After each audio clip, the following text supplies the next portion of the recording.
നിസ്കരിച്ചിട്ടില്ല, എൻ്റെ ഡ്രസ്സ് എന്താ അങ്ങനെ, എൻ്റെ മുടി എന്താ അങ്ങനെ. നമ്മളിങ്ങനെ പഠിച്ചിട്ടുണ്ടാവും. ഓരോരുത്തർക്ക് അവരുടേതായ സ്വാതന്ത്ര്യങ്ങളില്ലേ?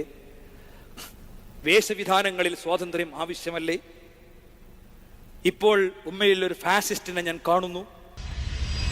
പോടച്ചങ്ങായി, ഈ ഫാസിസ്റ്റിനെ കാണുന്നതിന് മുമ്പ് നമ്മളമ്മ കണ്ടിന്.